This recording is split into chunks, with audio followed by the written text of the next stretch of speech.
ओम श्री गणेशाय नमः। ओम गम गणपते नमः। ओम श्री परमात्मने नमः। श्री गर्ग संहिता चौथा अध्याय।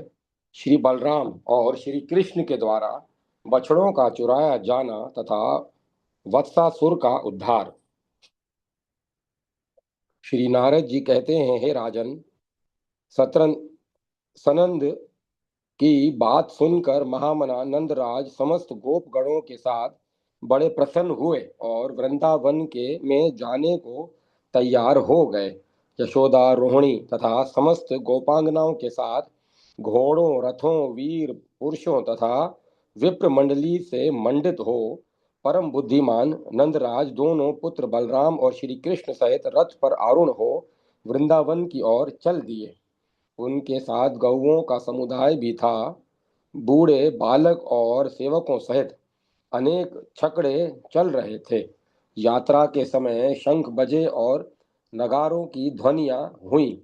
बहुत से गायक नंदराज का यशोगान कर रहे थे।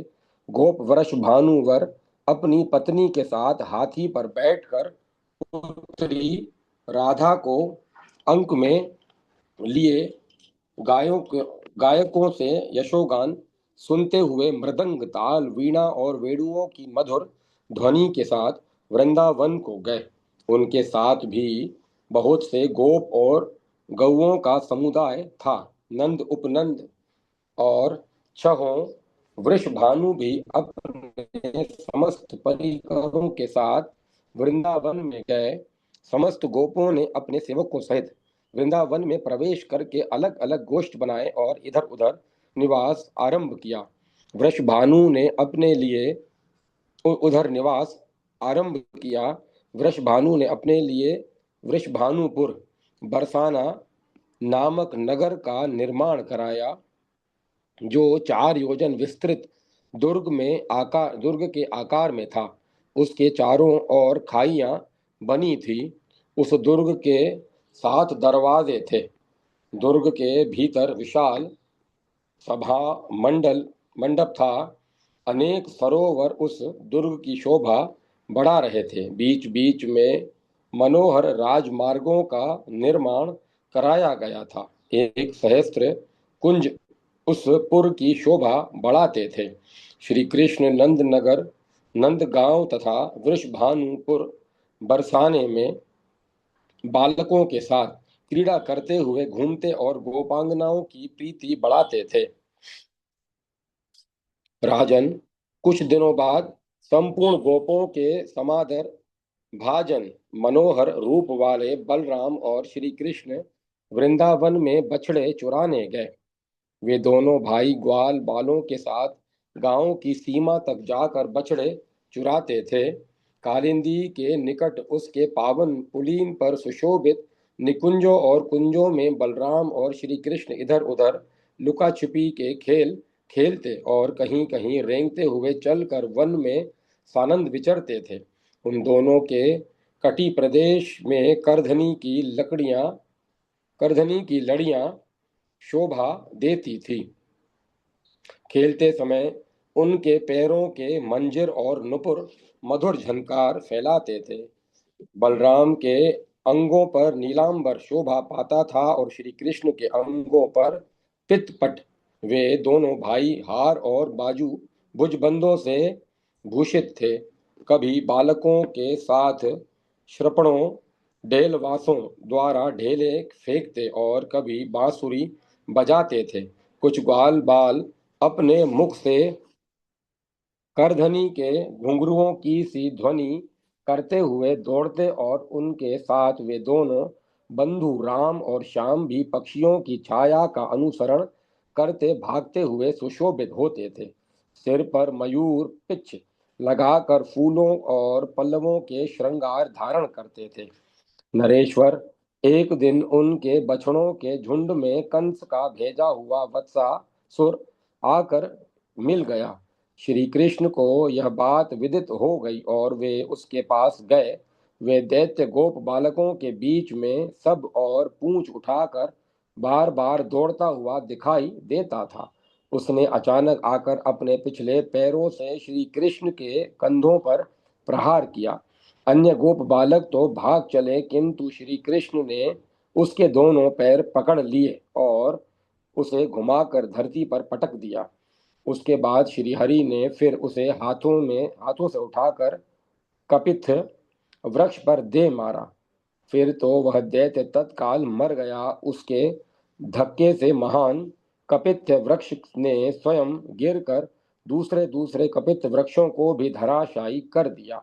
यह एक अद्भुत सी बात हुई। समस्त ग्वाल बाल आश्चर्य से चकित हो कन्हैया को वहां साधुवाद देने लगे। देवता लोग आकाश में खड़े हो जय जयकार करते हुए फूल बरसाने लगे। उस दैत्य की विशाल ज्योति श्री कृष्ण में लीन हो गई। श्री बहुलाश्वर ने पूछा, मुने, यह तो बड़े आश्चर्य की बात है। बताइए तो इस वत्सासुर के रूप में पहले का कौन सा पुण्यात्मा पुरुष प्रकट हो गया था जो परिपूर्णतम परमात्मा श्री कृष्ण में विलीन हुआ। श्री नारद जी बोले, राजन, मूर के एक पुत्र था जो महादैत्य प्रमिल के नाम से विख्यात था। उसने देवताओं को भी युद्ध में जीत लिया था। एक दिन वह वशिष्ठ मुनि के आश्रम पर गया। वहां उसने मुनि की होम धेनु नंदिनी को देखा। उसे पाने की इच्छा से वह ब्राह्मण का रूप धारण करके मुनि के पास गया और उस मनोहर गौ के लिए याचना करने लगा। महर्षि दिव्यदर्शी थे, अतः सब कुछ जानते भी चुप रह गए, कुछ बोले नहीं। तब गौ ने स्वयं कहा। श्री नंदिनी बोली, दुर्मते, तू मूर का पुत्र दैत्य है तो भी मुनियों की गौ का अपहरण करने के लिए ब्राह्मण बनकर आया है, अतः गाय का बछड़ा हो जा। श्री नारद जी कहते हैं, राजन, नंदिनी के इतना कहते ही वह महान असुर मूर पुत्र गोवत्स बन गया। तब उसने मुनिवर वशिष्ठ तथा उस गौ की परिक्रमा एवं प्रणाम करके कहा, मेरी रक्षा कीजिए, रक्षा कीजिए। गौ बोली, महादैत्य, द्वापर के अंत में जब तू श्री कृष्ण के बचड़ों में घुस जाएगा, उस समय तेरी मुक्ति होगी। श्री नारद जी कहते हैं, उसी शाप और वरदान के कारण परिपूर्णतम पतित पावन साक्षात भगवान श्री कृष्ण में दैत्य वत्सासुर विलीन हुआ। इसमें विस्मय की कोई बात नहीं है।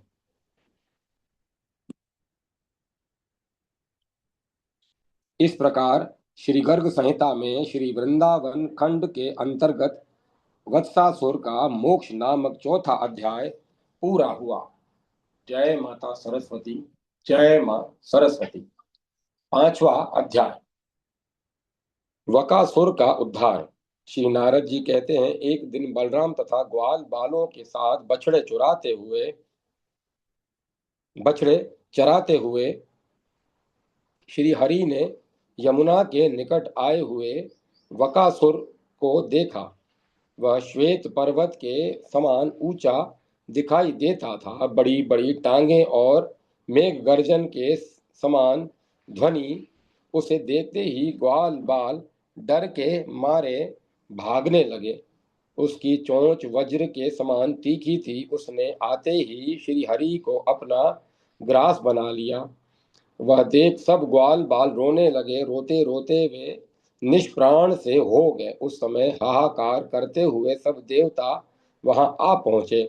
इंद्र ने तत्काल वज्र चलाकर उस महान वक पर प्रहार किया। वज्र की चोट से वकासुर धरती पर गिर पड़ा, किंतु मरा नहीं। वह फिर उठकर खड़ा हो गया। तब ब्रह्मा जी ने भी कुपित होकर उसे ब्रह्मदंड से मारा। उस आघात से गिरकर वह असुर 2 घड़ी तक मूर्छित पड़ा रहा। फिर अपने शरीर को कपाता हुआ जमाई लेकर वह बड़े वेग से उठ खड़ा हुआ। उसकी मृत्यु नहीं हुई। वह बलवान दैत्य मेघ के समान गर्जना करने लगा। इसी समय त्रिनेत्रधारी भगवान शंकर ने उस महान असुर पर त्रिशूल से प्रहार किया। उस प्रहार से दैत्य की एक पांख फट गई कट गई, तो भी वह महाभयंकर असुर मर न सका। तदंतर वायुदेव ने वकासुर पर वायवस्त्र चलाया। उससे वह कुछ ऊपर की ओर उठ पड़ गया, परंतु पुनः अपने स्थान पर आकर खड़ा हो गया। इसके बाद यम ने सामने आकर उस पर यमदंड से प्रहार किया, परंतु प्रचंड पराक्रमी वकासुर की उस दंड से भी मृत्यु नहीं हुई। यमराज का वह दंड भी टूट गया, किंतु वकासुर को कोई क्षति नहीं पहुंची। इतने में ही प्रचंड किरणों वाले चंड पराक्रमी सूर्य देव उसके सामने आए। उन्होंने धनुष हाथ में लेकर वकासुर को 100 बाण मारे। वे तीखे बाण उसकी पांख में धस गए, फिर भी वह मर न सका। तब कुबेर ने तीखी तलवार से उसके ऊपर चोट की, इससे उसकी दूसरी पांख भी कट गई, किंतु वह दैत्यपुंग मृत्यु को नहीं प्राप्त हुआ। तदंतर सोम देवता ने उस महावक पर निहारास्त्र का प्रयोग किया। उसके प्रहार से शीत पीड़ित हो वकासुर मूर्छित हो गया, किंतु मरा नहीं, फिर उठकर खड़ा हो गया। तब अब अग्नि देवता ने उस महावक पर आग्नेयास्त्र से प्रहार किया। इससे उसके रुए जल गए, परंतु उस महादुष्ट दैत्य की मृत्यु नहीं हुई। तत्पश्चात जल के स्वामी वरुण ने उसको पाश से बांधकर धरती पर घसीटा। घसीटने से वह महापापी असुर शत विशत हो गया, किंतु मरा नहीं। तदंतर वेगशालिनी भद्रकाली ने आकर उस पर गदा से प्रहार किया। गदा के प्रहार से मूर्छित हो वकासुर अत्यंत वेदना के साथ शुद्ध बुद्ध खो बैठा। उसके मस्तक पर चोट पहुंची थी, तथापि वह अपने शरीर को कंपाता हुआ फड़फड़ाता हुआ फिर उठकर खड़ा हो गया, और वह महादुष्ट दैत्य धीरता पूर्वक समरांगण में स्थित हो मेघों की भांति गर्जना करने लगा। उस समय शक्तिधारी स्कंद ने बड़ी उतावली के साथ उसके ऊपर अपनी शक्ति चलाई। उसके प्रहार से उस पक्षी प्रवर असुर की एक टांग टूट गई, किंतु वह मर न सका। तदंतर विद्युत की गड़गड़ाहट के समान गर्जना करते हुए उस दैत्य ने सहसा क्रोध पूर्वक धावा किया और अपनी तीखी चोंच से मार मार कर सब देवताओं को खदेड़ दिया। आकाश में आगे आगे देवता भाग रहे थे और पीछे से वकासुर उन्हें खदेड़ रहा था। उसके बाद वह दैत्य पुनः वहीं लौट आया और समस्त दिग्मंडल को अपने सिंहनाद से निनादित करने लगा। उस समय समस्त देव ऋषियों, ब्रह्म ऋषियों तथा द्विजों ने श्री नंद नंदन को शीघ्र ही सफल आशीर्वाद प्रदान किया। उसी समय श्री कृष्ण ने वकासुर के शरीर के भीतर अपने ज्योतिर्मय दिव्य देह को बढ़ाकर विस्तृत कर दिया। फिर तो उस महावक का कंठ फटने लगा और उसने सहसा श्री कृष्ण को उगल दिया। फिर तीखी चोंच से श्री कृष्ण को पकड़ने के लिए जब वह पास आया, तब श्री कृष्ण ने झपट कर उसकी पूंछ पकड़ ली और उसे पृथ्वी पर दे मारा, किंतु वह पुनः उठकर चोंच फैलाए अपने सामने खड़ा हो उनके सामने खड़ा हो गया। तब श्री कृष्ण ने दोनों हाथों से उसकी दोनों चोंच पकड़ ली और जैसे हाथी किसी वृक्ष की शाखा को चीर डाले, उसी तरह उसे विदीर्ण कर दिया। उस समय मृत्यु को प्राप्त हुए दैत्यों की देह से एक ज्योति निकली और श्री कृष्ण में समा गई। फिर तो देवता जय जयकार करते हुए दिव्य पुष्पों की वर्षा करने लगे। तब समस्त ग्वाल बाल आश्चर्यचकित हो सब ओर से आकर श्री कृष्ण से लिपट गए और बोले, सखे, आज तो तुम मौत के मुख से कुशल पूर्वक निकल आए। इस प्रकार बकासुर को मारने के पश्चात बछड़ों को आगे करके श्री कृष्ण बलराम और ग्वाल बालों के साथ गीत गाते हुए सहर्ष राजभवन में लौट आए। परिपूर्णतम परमात्मा श्री कृष्ण के इस पराक्रम पूर्ण चरित्र का घर लौटे हुए ग्वाल बालों ने विस्तार पूर्वक वर्णन किया। उसे सुनकर समस्त गोप अत्यंत विस्मित हुए। श्री बहुलाश्व ने पूछा, देवर्षे, वह वकासुर पूर्व काल में कौन था और किस कारण उसको बगुले का शरीर प्राप्त हुआ?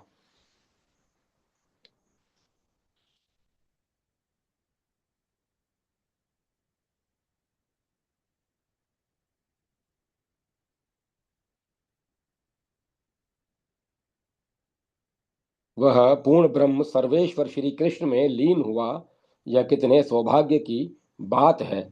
श्री नारद जी ने कहा, हे नरेश्वर, हे नरेश्वर, हे गिरव नामक दैत्य के एक पुत्र था जो उत्कल नाम से प्रसिद्ध हुआ। उसने समरांगण में देवताओं को परास्त करके देवराज इंद्र के छत्र को छीन लिया था।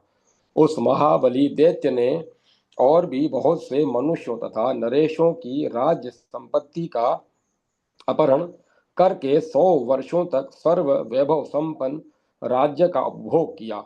एक दिन इधर उधर विचरता हुआ दैत्य उत्कल गंगा सागर संगम पर सिद्ध मुनि जाजली की पूर्णशाला के समीप गया और पानी में बंसी डालकर बारंबार मछलियों को पकड़ने लगा। यद्यपि मुनि ने मना किया, तथापि उस दुर्बुद्धि ने उनकी बात नहीं मानी। मुनि श्रेष्ठ जाजली सिद्ध महात्मा थे। उन्होंने उत्कल को शाप देते हुए कहा, दुर्मते, तू बगले की भांति मछली पकड़ता और खाता है, इसीलिए बगुला ही हो जा। फिर क्या था, उत्कल उसी क्षण बगुले के रूप में परिणत हो गया। तेजो भ्रष्ट हो जाने के कारण उसका सारा गर्व गल गया। उसने हाथ जोड़कर मुनि को प्रणाम किया और उनके दोनों चरणों में पड़कर कहा। उत्कल बोला, मुने, मैं आपके प्रचंड तपोबल को नहीं जानता था। जाजली जी, मेरी रक्षा कीजिए। आप जैसे साधु महात्माओं को संग तो उत्तम मोक्ष का द्वार माना गया है। जो शत्रु और मित्र में, मान और अपमान में, स्वर्ण और मिट्टी के ढेले में तथा सुख और दुख में भी संभाव रखते हैं, वे आप जैसे महात्मा ही सच्चे साधु हैं। मुने, इस भूतल पर महात्माओं के दर्शन से मनुष्यों का कौन कौन मनोरथ नहीं पूरा हुआ। ब्रह्म पद, इंद्र पद, सम्राट का पद तथा योग सिद्धि सब कुछ संतों की कृपा से सुलभ हो सकते हैं। मुनि श्रेष्ठ जाजले, आप जैसे महात्माओं से लोगों को धर्म अर्थ और काम की प्राप्ति हुई तो क्या हुई, साधु पुरुषों की कृपा से तो साक्षात पूर्ण ब्रह्म परमात्मा भी मिल जाता है। श्री नारद जी कहते हैं, नरेश्वर, उस समय उत्कल की विनय युक्त बात सुनकर वे जाजली मुनि प्रसन्न हो गए, जिन्होंने 60,000 वर्षों तक तपस्या की थी।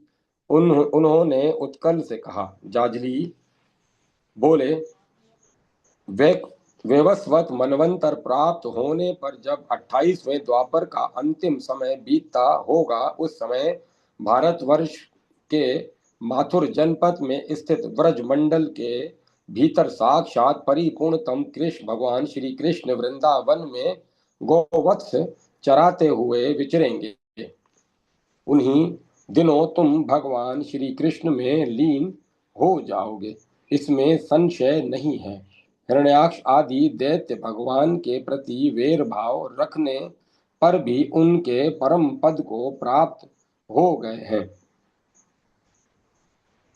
श्री नारद जी कहते हैं, इस प्रकार वकासुर के रूप में परिणत हुआ उत्कल दैत्य जाजली के वरदान से भगवान श्री कृष्ण में लय हो प्राप्त हुआ। संतों के संग से क्या नहीं सुलभ हो सकता। इस प्रकार श्री गर्ग संहिता में वृंदावन खंड के अंतर्गत वकासुर का मोक्ष नामक 5वां अध्याय पूरा हुआ।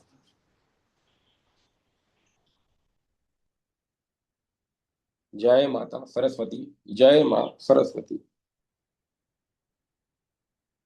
इस प्रकार श्री गर्ग संहिता के में श्री वृंदावन खंड के अंतर्गत वकासुर का मोक्ष नामक 5वां अध्याय पूरा हुआ। जय माता सरस्वती। जय मां सरस्वती। छठवां अध्याय। छठा अध्याय अघासुर का उद्धार और उसके पूर्व जन्म का परिचय।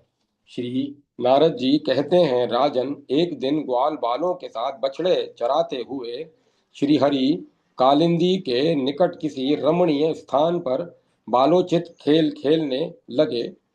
उसी समय अघासुर नामक महान दैत्य एक कोस लंबा शरीर धारण करके भीषण मुख को फैलाए वहां मार्ग में स्थित हो गया। दूर से ऐसा जान पड़ता था मानो कोई पर्वत खड़ा हो। वृंदावन में उसे देख कर सब ग्वाल बाल ताली बजाते हुए बछड़ों के साथ उसके मुंह में घुस गए। उन सब की रक्षा के लिए बलराम सहित श्री कृष्ण भी अगासुर के मुख में प्रविष्ट हो गए। उस सर्प रूपधारी असुर ने जब बछड़ों और ग्वाल बालों को निगल लिया तब देवताओं में हाहाकार मच गया, किंतु दैत्यों के मन में हर्ष ही हुआ। उस समय श्री कृष्ण ने अगासुर के उदर में अपने विराट स्वरूप को बढ़ाना आरंभ किया। इससे अवरुद्ध हुए अघासुर के प्राण उसका मस्तक फोड़कर बाहर निकल गए। मिथिलेश्वर, फिर बालकों और बछड़ों के साथ श्री कृष्ण अघासुर के मुख से बाहर निकले। जो बछड़े और बालक मर गए थे उन्हें माधव ने अपनी कृपा दृष्टि से देखकर जीवित कर दिया। अघासुर की जीवन ज्योति श्याम घन में विद्युत की भांति श्री घनश्याम में विलीन हो गई। राजन, उसी समय देवताओं ने पुष्प वर्षा की। देवऋषि नारद ने के मुख से यह वृतांत सुनकर मिथिलेश्वर बहुलाश्व ने कहा। राजा बोले, देवऋषि, यह दैत्य पूर्व काल में कौन था जो इस प्रकार भगवान श्री कृष्ण में विलीन हुआ। अहो, कितने आश्चर्य की बात है कि वह दैत्य वेर बांधने के कारण शीघ्र ही श्री हरि को प्राप्त हुआ। श्री नारद जी कहते हैं, राजन, शंकासुर के एक पुत्र था जो अग नाम से विख्यात था। महाबली महाबली अग युवा अवस्था में अत्यंत सुंदर होने के कारण साक्षात दूसरे काम देव सा जान पड़ता था।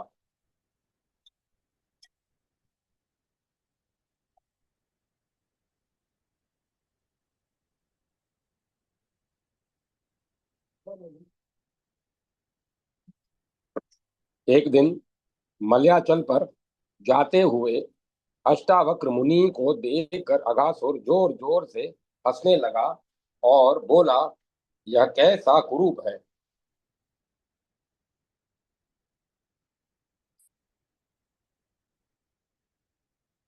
उस महादुष्ट को शाप देते हुए मुनि ने कहा, दुर्मते, तू सर्प हो जा, क्योंकि भूमंडल पर सर्पों की जाति कुरूप और कुटिल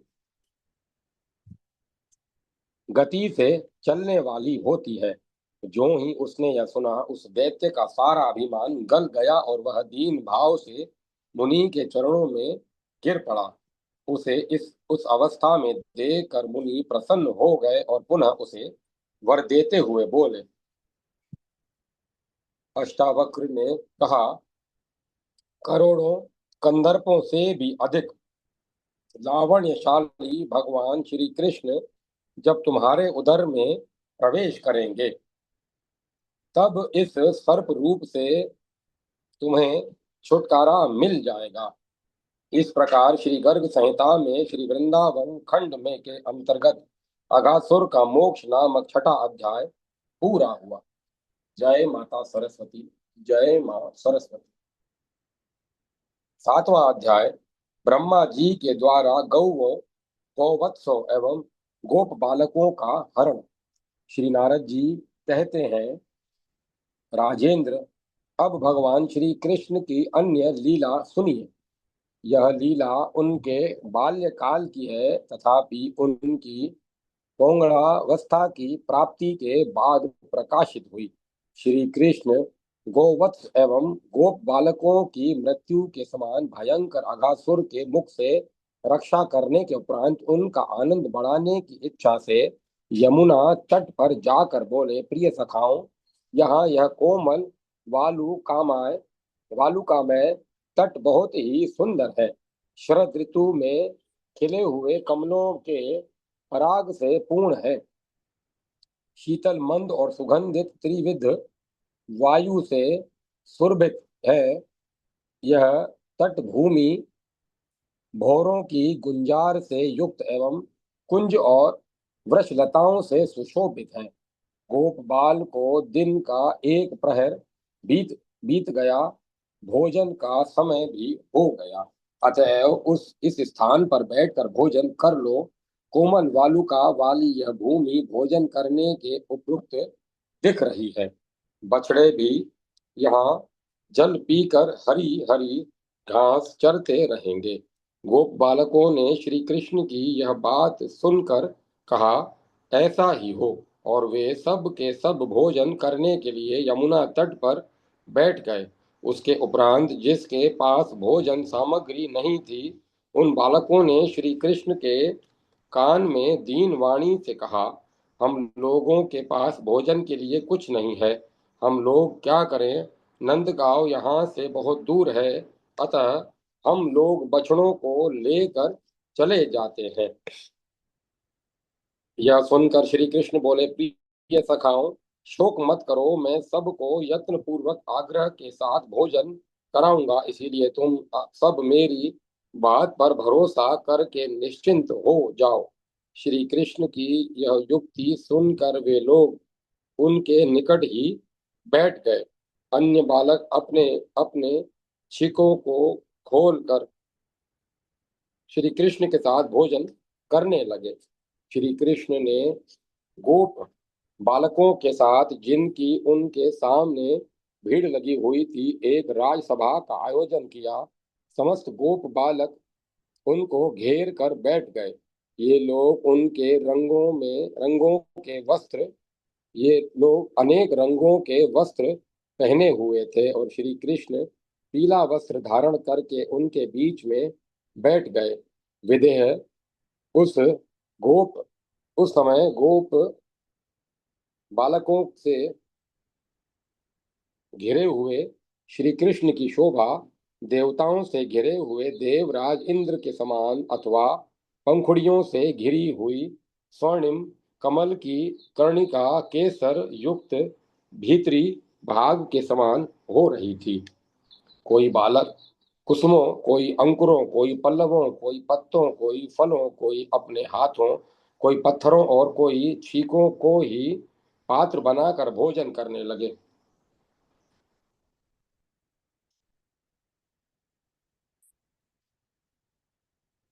उनमें से एक बालक ने शीघ्रता से कौर उठाकर श्री कृष्ण के मुख में दे दिया। श्री कृष्ण ने भी उस ग्रास का भोग लगाकर सबकी ओर देखते हुए कहा, भैया, अन्य बालकों को अपनी अपनी स्वादिष्ट सामग्री चखाओ, मैं स्वाद के बारे में नहीं जानता। बालकों ने ऐसा ही हो कहकर अन्य अन्य बालकों को भोजन के ग्रास ले जाकर दिए।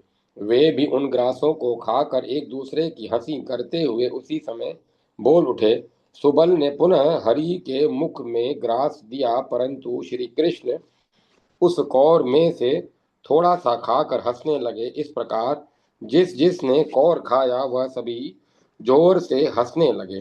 बालक बोले, नंद नंदन सुनो, जिसके नाना मूड मूर्ख हैं उसको भोजन का ज्ञान नहीं रहता, इसीलिए स्वाद नहीं हुआ तुमको स्वाद प्राप्त नहीं हुआ।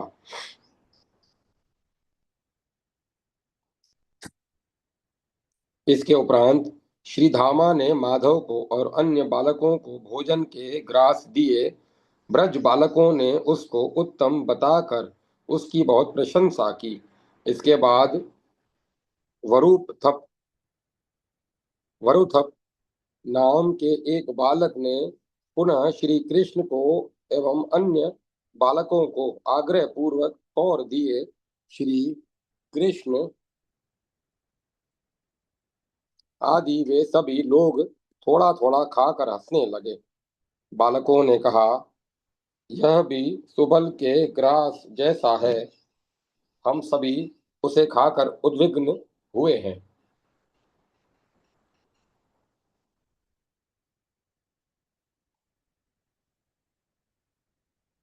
इस प्रकार सभी ने अपने अपने ग्रास चखाए और सभी परस्पर हंसने हंसाने और खेलने लगे। कटी वस्त्र में वेणु, बगल में लकुटी और सींगा, बाएं हाथ में भोजन का कौर, उंगलियों के बीच में फल, माथे पर मुकुट, कंधे पर पीला दुपट्टा, गले में वनमाला, कमर में करधनी, पैरों में नुपुर और हृदय पर श्रीवत्स तथा कौस्तुभ मणि धारण किए हुए श्री कृष्ण गोप बालकों के बीच में बैठकर अपनी विनोद भरी बातों से बालकों को हंसाने लगे। इस प्रकार यज्ञ भोक्ता श्रीहरि भोजन करने लगे, जिसको देवता एवं मनुष्य आश्चर्यचकित होकर देखते रहे। इस प्रकार श्री कृष्ण के द्वारा रक्षित बालकों का जिस समय भोजन हो रहा था, उसी समय बछड़े घास के लालच में पड़कर दूर के एक गहन वन में घुस गए। गोप बालक भय से व्याकुल हो गए। यह देखकर श्री कृष्ण बोले, तुम लोग मत जाओ, मैं बछड़ों को यहाँ ले आऊंगा। यूं कहकर श्री कृष्ण उठे और भोजन का कौर हाथ में लिए हुए गुफाओं और कुंजों में तथा गहन वन में बछड़ों को ढूंढने लगे। जिस समय व्रजवासी बालकों के साथ श्री कृष्ण यमुना तट पर रुचि पूर्वक भोजन कर रहे थे, उसी समय पद्मयोनि ब्रह्मा जी अघासुर की मुक्ति देखकर उसी स्थान पर पहुंच गए। इस दृश्य को देखकर ब्रह्मा जी मन ही मन कहने लगे, ये तो देवादिदेव श्री हरि नहीं है, अपितु कोई गोप कुमार है। यदि ये श्री हरि होते तो गोप बालकों के साथ इतने अपवित्र अन्न का भोजन कैसे करते। राजन, ब्रह्मा जी परमात्मा की माया से मोहित होकर इस प्रकार बोल गए। उन्होंने उनकी भगवान की मनोज्ञ महिमा को जानने का निश्चय किया। ब्रह्मा जी स्वयं आकाश में उपस्थित थे। उसके इसके उपरांत अघासुर उद्धार की लीला के दर्शन से चकित होकर समस्त गायों, बछड़ों तथा गोप बालकों का हरण करके वे अंतर्ध्यान हो गए।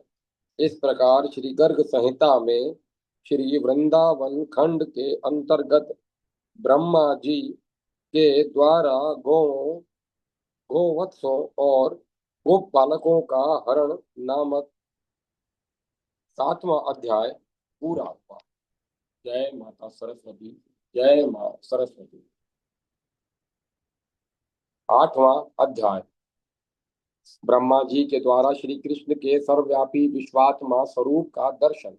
श्री नारद जी कहते हैं, श्री कृष्ण गोवत्सों को न पाकर यमुना किनारे आए, परंतु वहां गोपालक भी नहीं गोपालक भी गोपालक भी नहीं दिखाई दिए।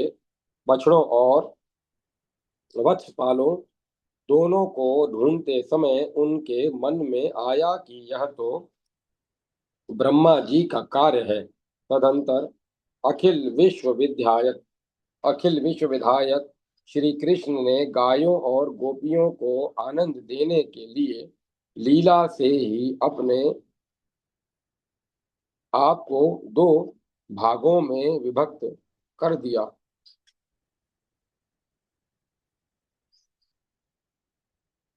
वे स्वयं एक भाग में रहे और दूसरे भाग से समस्त बछड़े और गोप बालक की सृष्टि की। उन लोगों के जैसे शरीर, हाथ पैर आदि थे, जैसी लाठी सींगा आदि थे, जैसे स्वभाव और गुण थे, जैसे आभूषण और वस्त्र आदि थे, भगवान श्री हरि ने अपने श्री विग्रह से ठीक वैसी ही सृष्टि उत्पन्न करके यह प्रत्यक्ष दिखला दिया कि यह अखिल विश्व विष्णुमय है। श्री कृष्ण ने खेल में ही आत्मस्वरूप गोप बालकों के द्वारा आत्मस्वरूप गौवत्सों को चराया और सूर्यास्त होने पर उनके साथ नंदालय में पधारे। वे बछड़ों को उनके अपने अपने गोष्ठों में अलग अलग ले गए और स्वयं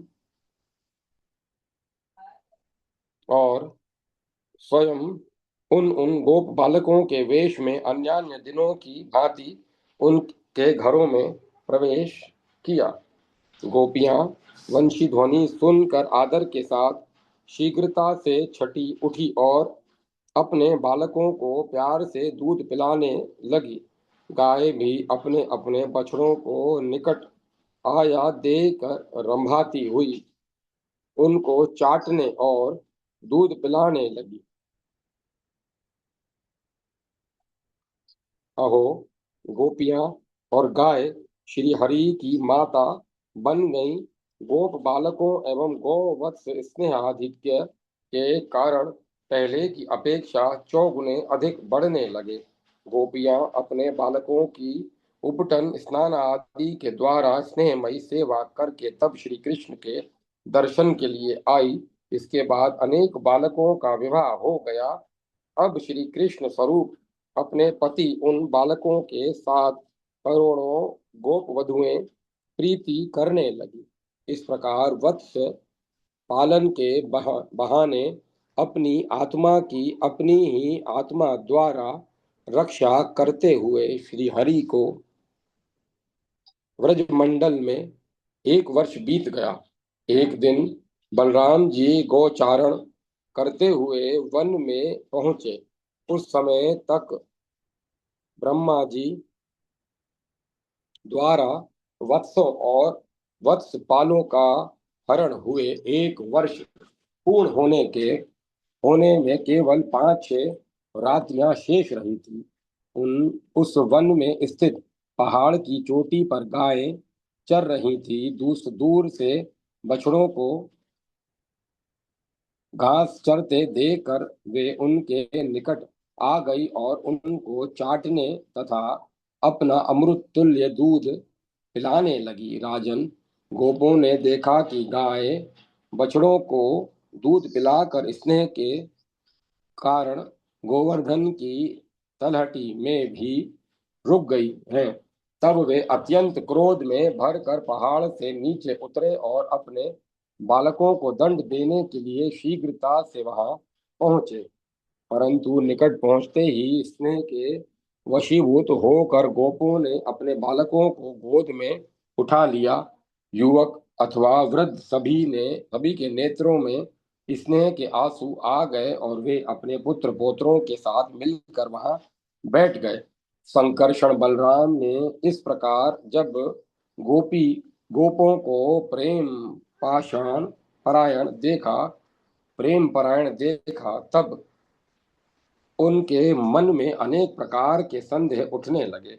उन्होंने मन ही मन कहा, आहा, प्राय एक वर्ष में से व्रज में हो गया है, यह मेरी समझ में नहीं आ रहा है। दिन प्रतिदिन सबके हृदयों का स्नेह अधिकाधिक बढ़ता जा रहा है। क्या यह देवता, गंधर्वों और राक्षसों की माया है। अब मैं समझता हूँ कि यह मुझे मोहित करने वाली कृष्ण की माया से भिन्न और कुछ नहीं है। इस प्रकार विचार करके बलराम जी ने अपने नेत्र बंद कर लिए और दिव्य चक्षु से भूत, भविष्य तथा वर्तमान को देखा। बलराम जी ने समस्त गोवत्स एवं पहाड़ की तलहटी में खेलने वाले गोप बालकों को वंशी, वेत्र विभूषित, मयूर पिच्छधारी, श्याम वर्ण मणि समूहों एवं गुंजा फलों की मालाओं से शोभित कमल एवं कुमिदनी की मालाएं, दिव्य पगड़ी एवं मुकुट धारण किए हुए, कुंडलों एवं अलकावली से सुशोभित, शरतकालीन कमल सदृश नेत्रों से निहार कर आनंद देने वाले, करोड़ों कामदेवों की शोभा से संपन्न, नासिका स्थित, मुक्ता भरण से अलंकृत, शिखा भूषण से युक्त, दोनों हाथों में आभूषण धारण किए हुए, पीला वस्त्र धारण किए हुए, मेखला, कड़े और नुपुर से सुशोभित, करोड़ों बाल रवियों की प्रभा से युक्त और मनोहर देखा। बलराम जी ने गोवर्धन से उत्तर की ओर एवं यमुना जी से दक्षिण की ओर स्थित वृंदावन में सब कुछ कृष्ण में देखा। वे इस कार्य को ब्रह्मा जी और श्री कृष्ण का किया हुआ जानकर पुनः गोवत्सों एवं वत्सपालों का दर्शन करते हुए श्री कृष्ण से बोले, ब्रह्मा, अनंत, धर्म, इंद्र और शंकर भक्ति पूर्वक होकर सदा तुम्हारी सेवा किया करते हैं। तुम आत्माराम, पूर्ण काम परमेश्वर हो। तुम शून्य में करोड़ों ब्रह्मांडों की सृष्टि करने में समर्थ हो। श्री नारद जी ने कहा, जिस समय बलराम जी यूं कह रहे थे उसी समय ब्रह्मा जी वहां आए और उन्होंने गोवत्सों और गो बालकों के साथ बलराम जी और श्री कृष्ण के दर्शन किए। अहो, मैं जिस स्थान पर गोवत्स तथा गोप बालकों को रख आया था, वहां से श्री कृष्ण उनको ले आए हैं। यूं कहते हुए ब्रह्मा जी उस स्थान पर गए और वहां पर उन सबको पहले की तरह ही पाया। ब्रह्मा जी उनको देखकर निद्रित देखकर पुनः व्रज में आए और गो बालकों के साथ श्री हरि के दर्शन करके विस्मित हो गए।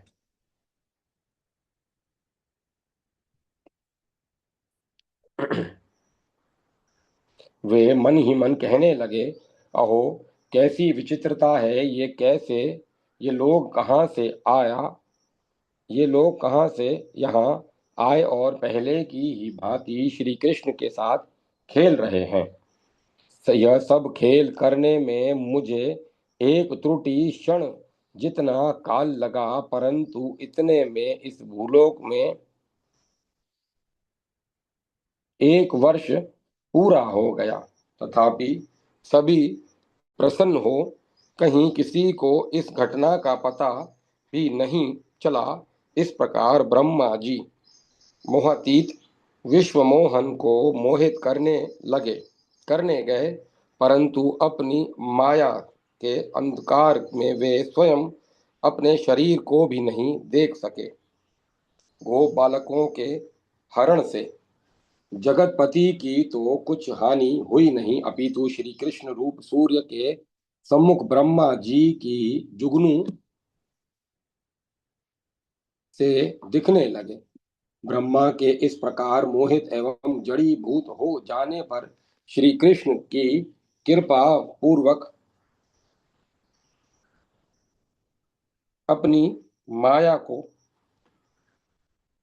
हटाकर उनको अपने स्वयं स्वरूप का दर्शन कराया। भक्ति के द्वारा ब्रह्मा जी को ज्ञान नेत्र प्राप्त हुए। उन्होंने एक बार गौवत्स और गोप बालक सबको श्री कृष्ण रूप देखा। राजन, ब्रह्मा जी ने शरीर के भीतर और बाहर अपने सहित संपूर्ण जगत को विष्णु में देखा।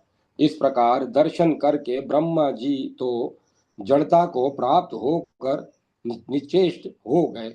ब्रह्मा जी को वृंदा देवी द्वारा अधिष्ठित वृंदावन में जहाँ तहाँ देखने वाली भगवान की महिमा देखने में असमर्थ जानकर श्री हरि ने माया का पर्दा हटा लिया।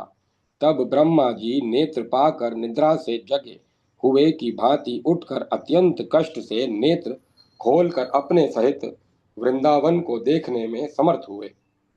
वहां पर वे उसी समय एकाग्र होकर दसों दिशाओं में देखने लगे और वसंत कालीन सुंदर लताओं से युक्त रमणीय श्री वृंदावन का उन्होंने दर्शन किया। वहां बाघ के बच्चों के साथ मृग शावक खेल रहे थे। बाघ और कबूतर में, नेवला और सांप में वहां जन्म जात वैर भाव नहीं था। ब्रह्मा जी ने देखा कि एकमात्र श्री कृष्ण ही हाथ में भोजन का कोर लिए हुए प्यारे गोवत्सों को वृंदावन में ढूंढ रहे हैं।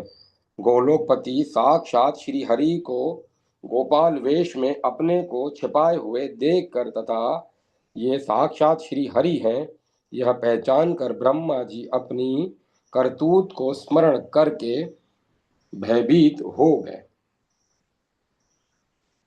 राजन, उन चारों ओर प्रज्वलित दिखने वाले श्री कृष्ण को प्रसन्न करने के लिए